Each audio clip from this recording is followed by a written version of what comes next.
Graça e paz da parte de Deus e do nosso Senhor Jesus Cristo e Salvador Jesus Cristo.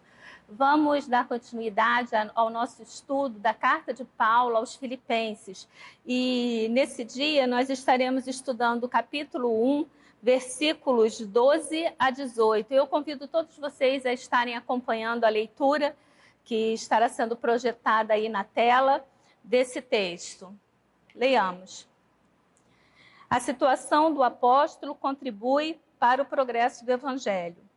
Quero ainda, irmãos, cientificar-vos de que as coisas que me aconteceram têm antes contribuído para o progresso do Evangelho, de maneira que as minhas cadeias em Cristo se tornaram conhecidas de toda a guarda pretoriana e de todos os demais.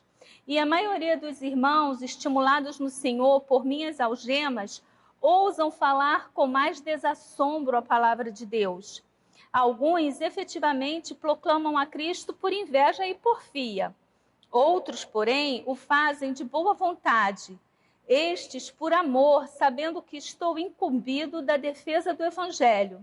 Aqueles, contudo, pregam a Cristo por discórdia, insinceramente, julgando suscitar tribulação à minha cadeia.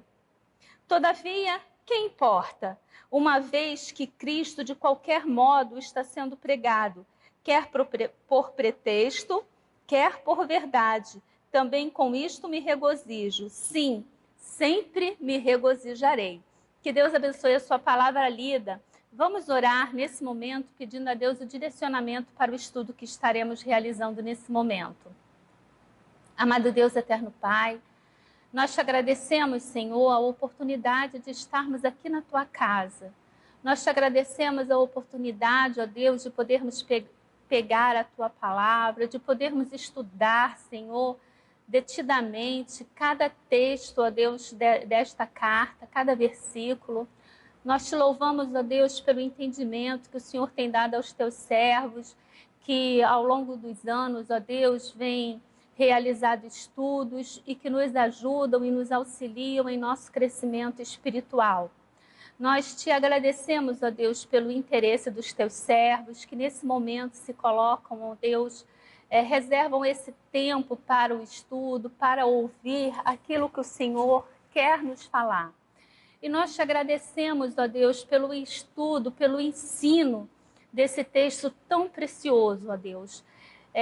O exemplo do teu servo que em toda situação, por mais atribulada, por mais contrita, ó Deus, por mais difícil que fosse, por mais restritiva, ele sempre encontrava, ó Deus, a tua vontade em tudo aquilo. Ele sempre conseguia ver, ó Deus, o teu bem por trás de todas aquelas situações, que ele não estava, ó Deus, sendo atribulado por situações aqui do mundo, mas que aquelas situações, elas estavam, por outro lado, servindo para a propagação do Evangelho, para a pregação da Tua Palavra, que o Senhor o estava usando, ó Deus, em toda situação.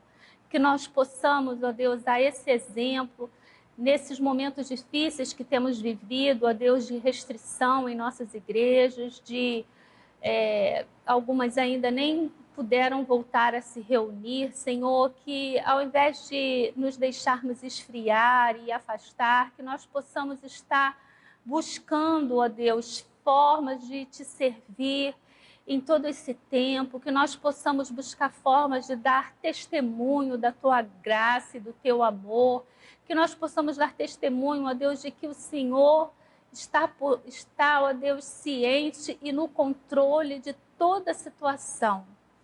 E que em tudo, ó Deus, nós podemos ser mais do que vencedores por amor àquele que nos amou. Nós te agradecemos, ó Pai, e te pedimos que o Senhor fale aos nossos corações. Me usa, Senhor, na explanação da tua palavra nesse momento. É o que nós te pedimos e desde já te agradecemos em nome de Jesus. Amém. Irmãos, fica repetitivo, né, eu falar, mas esse texto é lindo. Porque o apóstolo, ele demonstra, né, e quando eu estava vindo aqui para fazer a gravação, eu estava pensando, né, nos vários textos do apóstolo Paulo, quando ele fala ali na carta aos Romanos, que ele sabe viver qualquer situação, que ele sabe ter abundância e que ele sabe ter falta, e que ele tanto sabe estar, né, bem alimentado, como ele também sabe o que é passar necessidade. Aquele contraste ali que ele vem trazendo, né, e depois ele encerra ali dizendo que ele pode todas as coisas naquele que o fortalece, quando ele diz que é mais do que vencedor. São textos assim, dentro de um contexto totalmente adverso daquele com os quais nós vemos esses textos serem trabalhados hoje em dia. E eu fico pensando assim, que como que pode, né, alguém pegar esses textos para trabalhar a teologia da prosperidade, porque não tem nada. Irmãos, quando a gente estuda a vida do apóstolo Paulo, é muito fácil a gente pegar um texto como esse e a gente identificar o propósito de Deus na vida do apóstolo quando permitia as suas cadeias, quando permitia o seu sofrimento, quando permitia as suas prisões. Porque nós estamos pegando a Bíblia e nós estamos lendo o início, o meio e o fim da história do apóstolo. Nós estamos até hoje vendo toda a influência do apóstolo nas igrejas, na propagação do evangelho. Ele é o grande missionário da igreja primitiva, ele é o grande missionário dos gentios. Então nós temos toda essa visão e por isso é muito fácil a gente entender as prisões. Mas se nós largarmos essa visão assim como eu costumo dizer, romântica de ler as coisas, e nós realmente nos colocarmos naquele tempo, ou tentarmos trazer o apóstolo para os nossos dias e colocá-lo aqui, sendo preso, sendo achacalhado, tendo o seu apostolado colocado, né, em dúvida a todo tempo, tendo pessoas que foram evangelizadas por ele, o abandonando. Então, é um outro contexto. E se a gente conseguir, não é, ou irmos para o tempo do apóstolo, ou colocar o apóstolo dentro do nosso tempo, então nós vamos ver que, na verdade, muitos se escandalizavam com aquilo que acontecia com o apóstolo, porque tinha essa percepção errada que até hoje perdura dentro de nossas igrejas, de que quando estamos debaixo da vontade de Deus, todas as coisas vão correr bem. Que se estamos debaixo da vontade de Deus, nada pode dar errado. E quando nós estudamos a Bíblia, nós vemos que muito pelo contrário. Paulo, quando vai ali para Filipos, ele vai porque ele recebe uma visão do homem dizendo, passa a Macedônia. A Bíblia é clara quando diz que Deus impedia a ida do apóstolo Paulo ali para a região da Ásia. E aí ele tem o sonho e ele entende que é da vontade de Deus que ele vá ali para a região, não é, para a Macedônia, para aquela região ali da Europa. E quando o apóstolo chega lá, quando o apóstolo está realizando a vontade de Deus, quando ele está cumprindo aquilo pelo qual ele foi chamado, o apóstolo é preso, o apóstolo é convidado a se retirar daquela cidade. Paulo estava completamente debaixo da vontade de Deus. E nós precisamos entender que as adversidades que acontecem no seu ministério, as adversidades que acontecem lá na realização do seu trabalho na igreja, seja ele qual for, seja como professor da escola bíblica dominical, seja como músico dentro da igreja, seja como um integrante do coral, seja qual for a sua atividade, a sua tarefa ali, o seu dom que está sendo exercido, aquilo que Deus chamou você para realizar. E diante das dificuldades e das coisas que acontecem, você precisa buscar o propósito, você precisa buscar entender aquilo que está acontecendo. Porque, irmãos, quando estamos debaixo da vontade de Deus, as coisas mais adversas são transformadas em bênçãos em nossa vida. Não bênçãos no sentido material ou no sentido de facilidade, mas bênção no alcance da palavra de Deus. E isso é muito claro nesse texto que o apóstolo ele registra aqui da sua carta, porque ele vai demonstrar que tudo, a vida do apóstolo gira em torno de pregar o evangelho. A vida do apóstolo gira em torno de pregar Cristo. E em tudo ele busca uma oportunidade de pregar Cristo. Paulo, ele não vai ficar aqui reclamando da sua mazela. Ele não vai reclamar quando ele está em Filipe e é preso. Ao contrário, a Bíblia diz que Paulo e Silas cantavam e oravam a Deus ali na cadeia, no fundo do cárcere, na parte mais baixa do cárcere, Paulo e Silas cantavam louvores a Deus. E agora Paulo está preso em Roma e ele começa a dizer aqui para os irmãos: quero ainda, irmãos, cientificar-vos de que as coisas que me aconteceram têm antes contribuído para o progresso do Evangelho. Como nós temos estudado, Paulo escreve a carta para dar notícias para os irmãos ali de Filipe.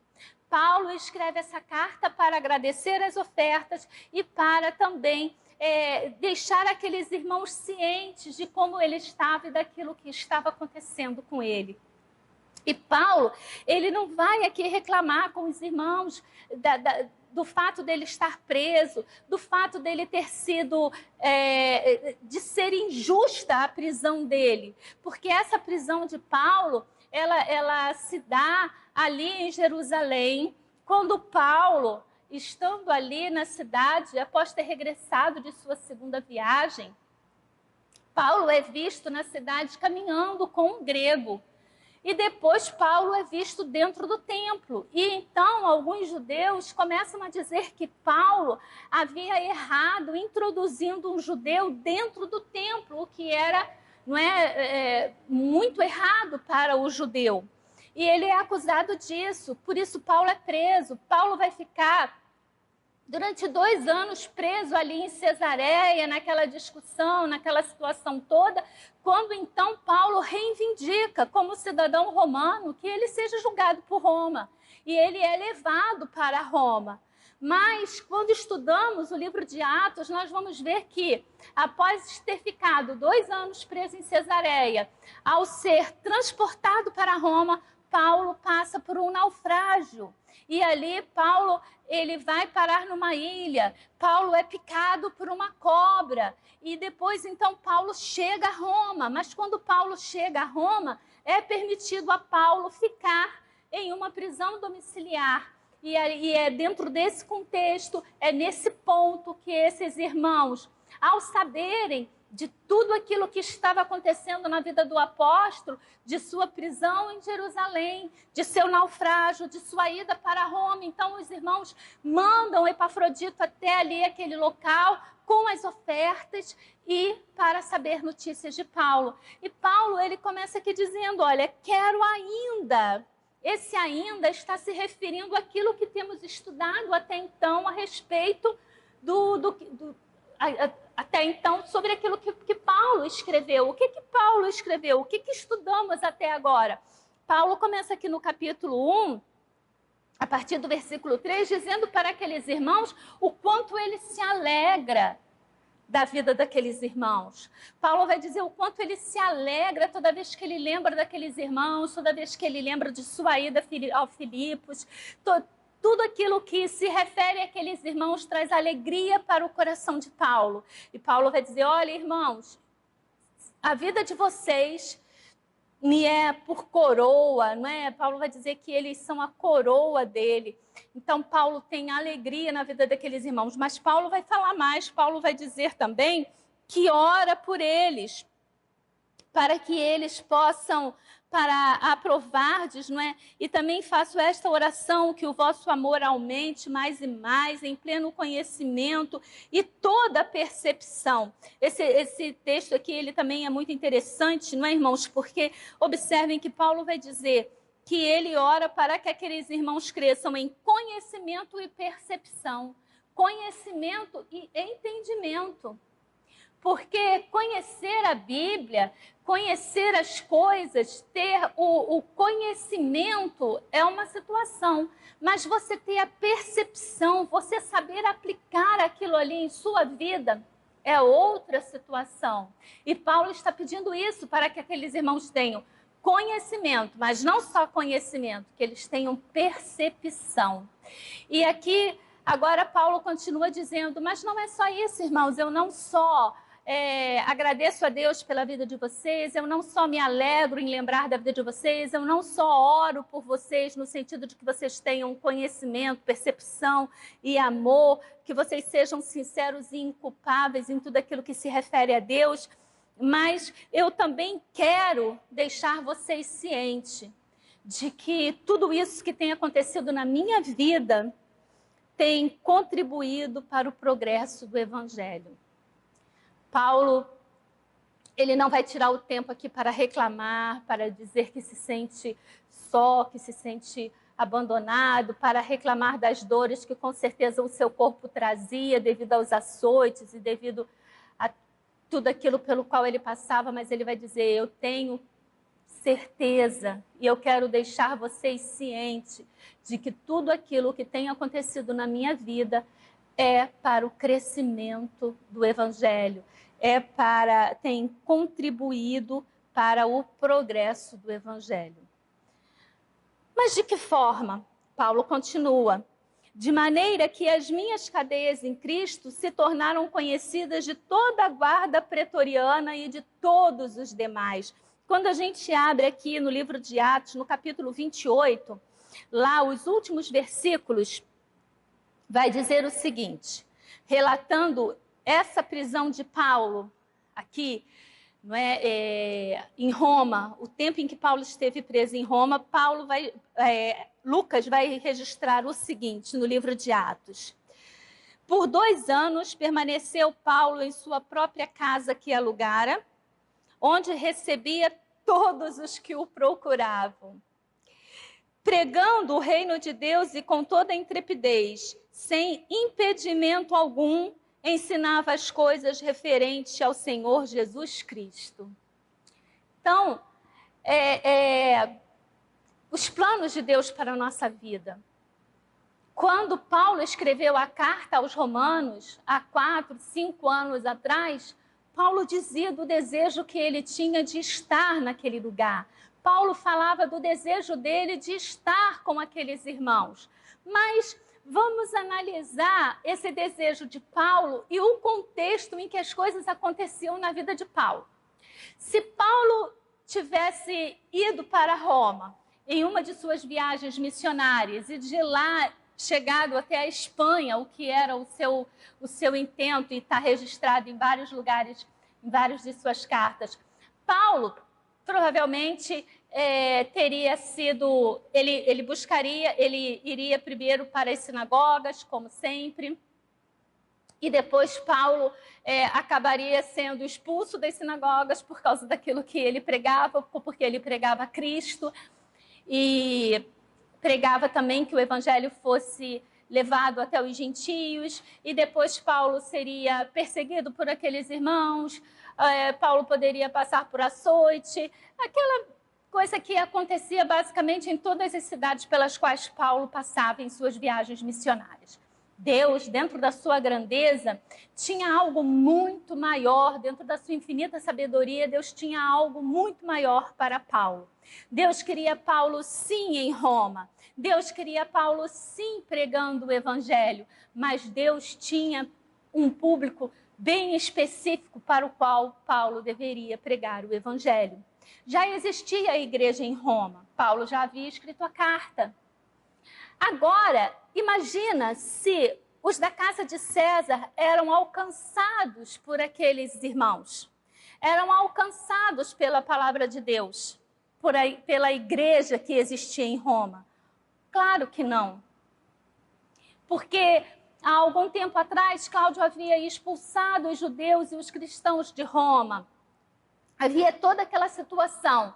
Mas agora Paulo está dentro de uma situação em que ele, preso dentro de sua própria casa, devido ao seu privilégio de ser romano, de ser um cidadão romano, Paulo tem o direito de ficar em prisão domiciliar e Paulo fica aprisionado a um guarda que faz parte da guarda de César, a guarda pretoriana. Eram 900 homens que compunham a guarda pretoriana.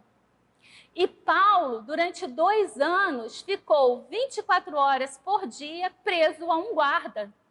Agora, imagina se Paulo vai perder a oportunidade de pregar o evangelho para aqueles homens que estão ali do lado dele.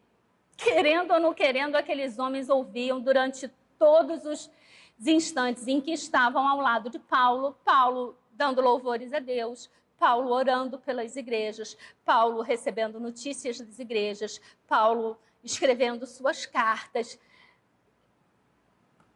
Eles eram evangelizados a todo instante. E Paulo está dizendo, olha, irmãos, nós estamos alcançando um grupo de pessoas que nós não poderíamos alcançar de outra forma. Por isso, eu quero deixar vocês cientes de que a minha prisão, ela tem possibilitado o avanço do evangelho. Agora, esses homens saem e eles levam Cristo para dentro do palácio de César. Isso está sendo discutido, eles estão debatendo lá dentro do palácio de César, pessoas estão ouvindo a respeito do evangelho. E não teria outro alcance.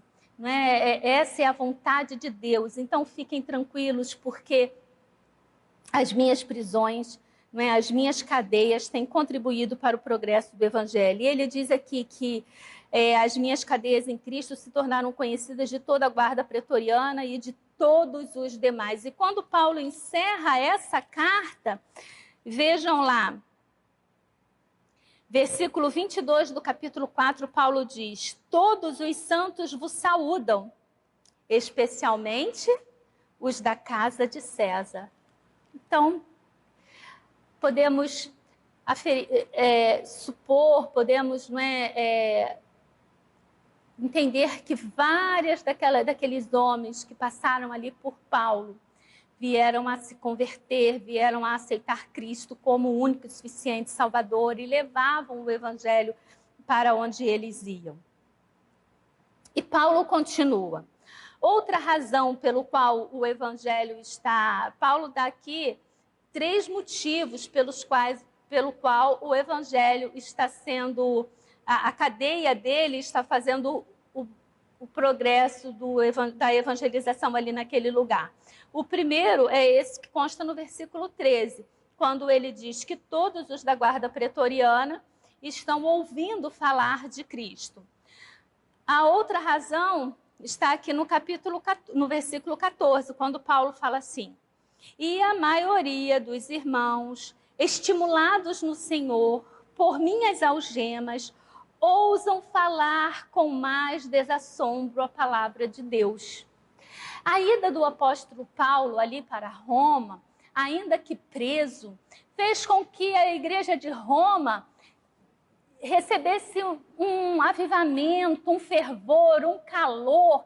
E Paulo vai dizer que aqueles irmãos agora, mediante toda essa situação, tudo aquilo que está acontecendo com ele, estão ousadamente pregando a Cristo, falando de Cristo, anunciando Cristo. E não se esqueçam que aqueles irmãos podiam ir à casa de Paulo. Né? Inclusive aqui eu não deixei o texto marcado, eu não sei se eu vou achar aqui para citar para os irmãos, mas a Bíblia diz que quando Paulo chega ali naquela cidade, os irmãos vão até Paulo. Logo aqui, ainda no capítulo 28, versículo 23, Paulo vai dizer, havendo-lhes eles marcado um dia, vieram em grande número ao encontro de Paulo na sua própria residência. Então, desde a manhã até a tarde, lhes fez uma exposição em testemunho do reino de Deus, procurando persuadi-los a despeito de Jesus, tanto pela lei de Moisés como pelos profetas.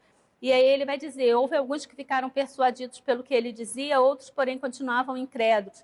Então, a gente vê aqui que Paulo quando ele esteve preso ali, ele não só ficava escrevendo a carta, falando para os irmãos que estavam em outros locais, como os irmãos em Éfeso, como os irmãos em Colosso, como os de Filipo, não é? Mandando carta, como ele mandou para Filemon, como também Paulo teve muitas oportunidades de falar com os romanos, reunir os romanos em sua casa, não é? Ali os judeus em Roma, a igreja em Roma, teve oportunidade de ouvir Paulo, né, testemunhar, Paulo testificar, Paulo fazer a comparação aqui, como ele está falando, né?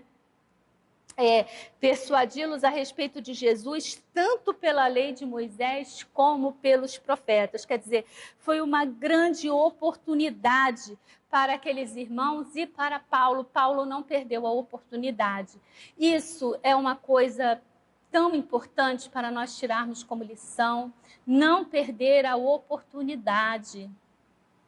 Não devemos perder as oportunidades que passam pela nossa vida. Ainda que a gente ache que aquilo que está acontecendo é um grande atraso, nós precisamos olhar pela perspectiva de Deus, olhando que nada em nossa vida acontece por acaso, tendo ciência de que Deus, Ele controla todas as coisas, Ele tem domínio sobre tudo.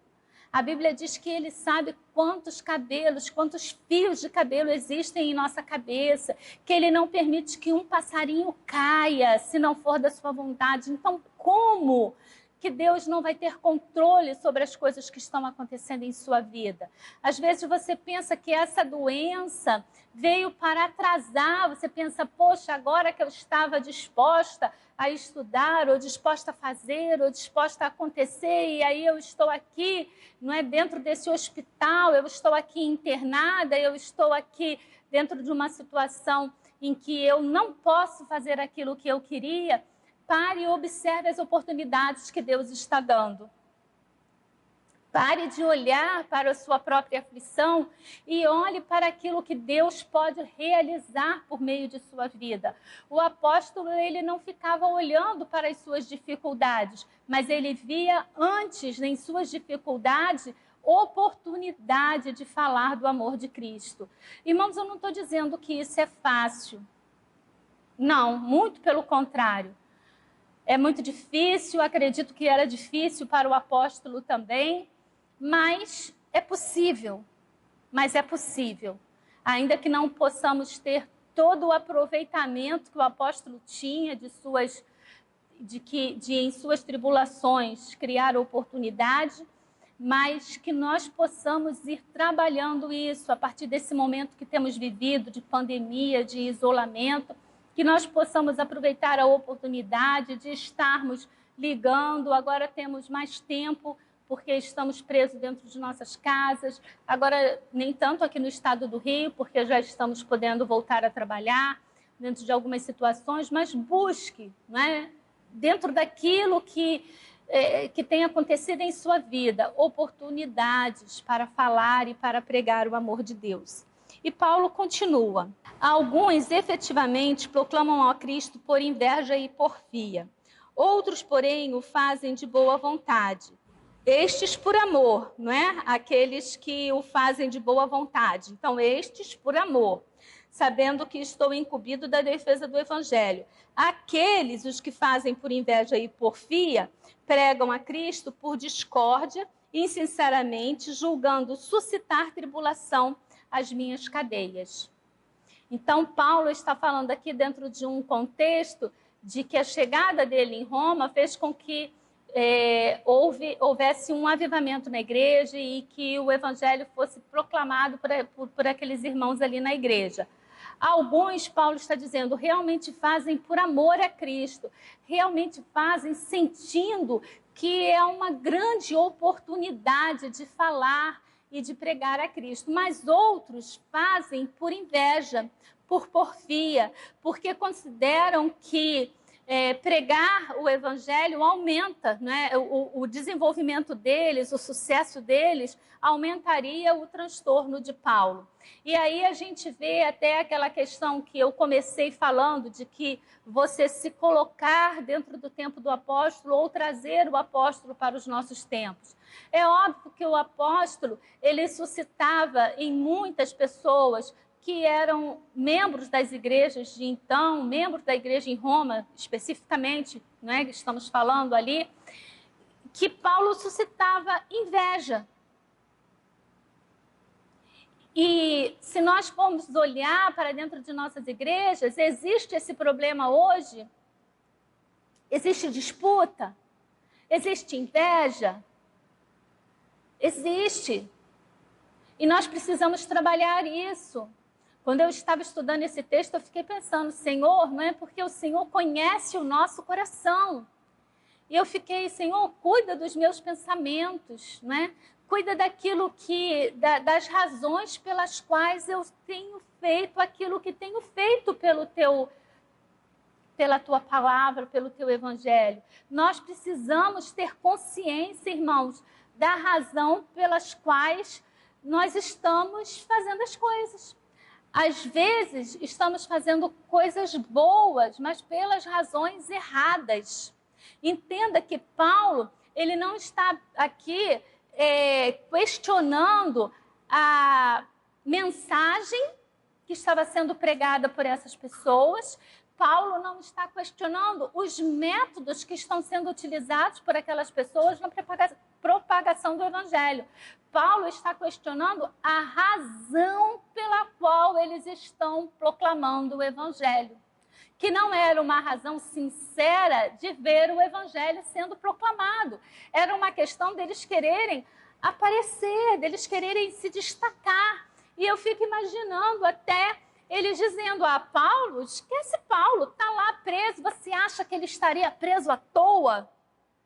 Essa não seria uma palavra que nós usaríamos com relação a algum líder nosso que estivesse preso por pregar o evangelho? Não é? A gente logo questionaria, será que ele é sincero? Se ele está debaixo da vontade de Deus, Deus não permitiria, em hipótese alguma, que ele fosse preso. Não, Deus não permitiria isso. Deus o libertaria dessa situação e desse cativeiro. Porque geralmente a nossa linha de raciocínio vai por aí. E muitos daqueles irmãos que estavam ali em Roma pregavam o evangelho com o intuito de afrontar Paulo. Mas Paulo vai dizer, olha, o que importa? Gente, que importa? O que importa é que o evangelho está sendo proclamado. Porque quem convence o homem do pecado é o Espírito Santo.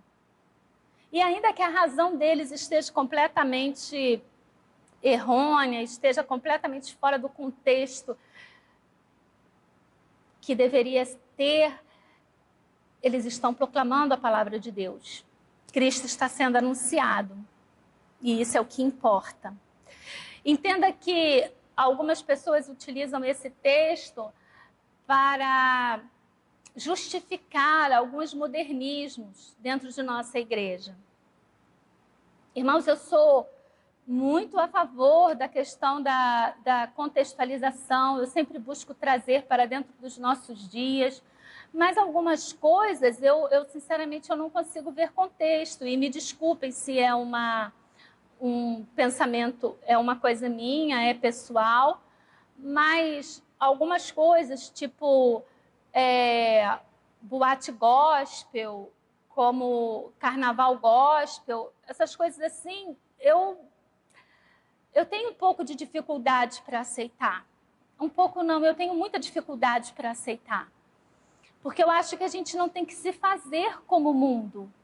Eu tenho que estar no mundo num sentido de estar salgando o entorno das pessoas que estão ali no mundo onde eu estou, dentro do meu contexto de vizinha, de moradora do bairro, de consumidora do supermercado, de estudante, de pessoa que trabalha e lidando com pessoas que não são cristãs, eu preciso estar, então, no mundo e salgando. As pessoas que estão ao meu redor, elas precisam ver algo diferente em mim.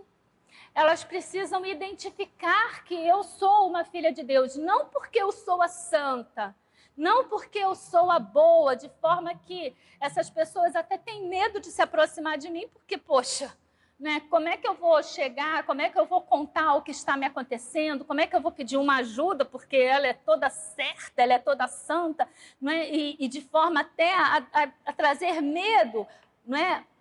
Em alguns casos até ojeriza para as pessoas. Não, eu preciso estar ali de forma acessível, de forma que as pessoas possam chegar, as pessoas possam ter confiança de falar, as pessoas possam ter confiança de pedir uma oração, de pedir uma ajuda, de pedir uma orientação. Esse é o contexto em que nós precisamos estar no mundo.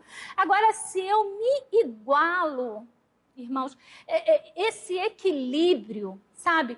Tudo na vida depende de muito equilíbrio, né? Tudo na vida gira em torno do equilíbrio. Os extremos, eles são perigosíssimos. Então, nós podemos cometer dois erros enquanto igreja de Cristo. Eu, enquanto igreja, eu posso cometer o erro de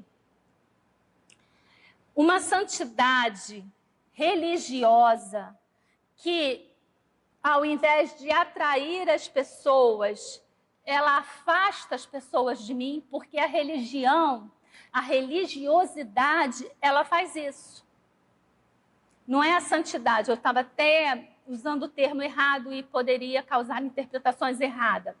Não é a santidade que afasta as pessoas, é a religiosidade. Quando eu me coloco dentro de um conceito de religiosidade, aonde eu olho tudo com o meu nariz empinado, aonde eu julgo as pessoas por cada ação, por cada ato que elas estão fazendo, aonde eu presumo pecado na vida das pessoas, aonde eu acuso pecado na vida das pessoas, sabe? Esse comportamento que muitas vezes nós temos.